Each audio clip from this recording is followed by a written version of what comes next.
आज शारदीय नवरात्रि के दूसरे दिन माँ दुर्गा के ब्रह्मचारी स्वरूप की पूजा का दिन होता है। माँ दुर्गा की नव शक्तियों का दूसरा स्वरूप ब्रह्मचारिणी का है। माँ ब्रह्मचारिणी प्रेम, निष्ठा, बुद्धि और ज्ञान का प्रतीक है। यहाँ ब्रह्मा शब्द का अर्थ तपस्या है। ब्रह्मचारिणी अर्थात तप की चारिणी, तप का आचरण करने वाली। कहा भी गया है, वेदस्तवम तपो ब्रह्मा, वेद तत्व और तप ब्रह्मा शब्द के ही अर्थ हैं। ब्रह्मचारिणी देवी का स्वरूप पूर्ण ज्योतिमय एवं अत्यंत भव्य है।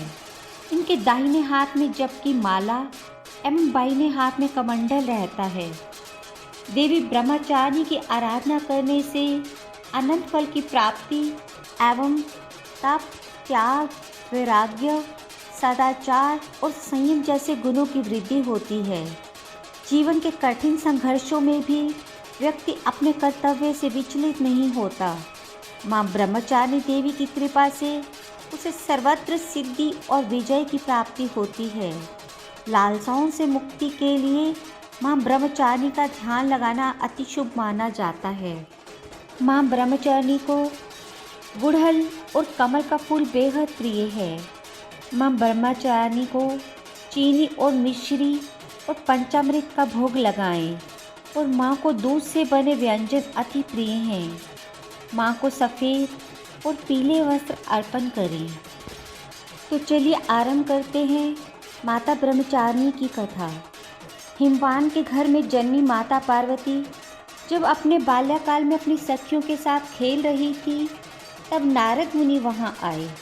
उन्होंने बालिका पार्वती से कहा कि उनकी शादी हमेशा औघड़ की तरह रहने वाले तीनों लोकों के स्वामी भगवान शिव से होगी।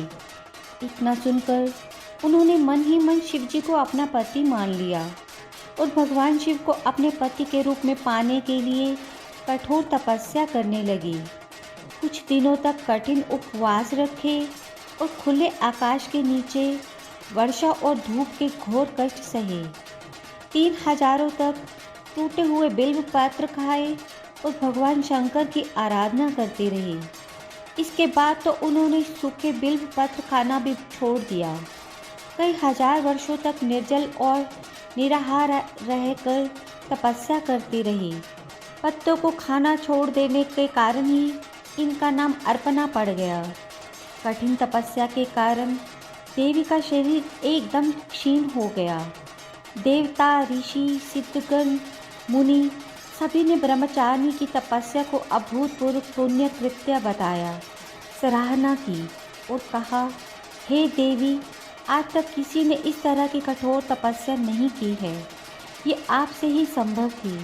आपकी मनोकामना पूर्ण होगी और भगवान चंद्रमौली शिव जी तुम्हें पति के रूप में प्राप्त होंगे।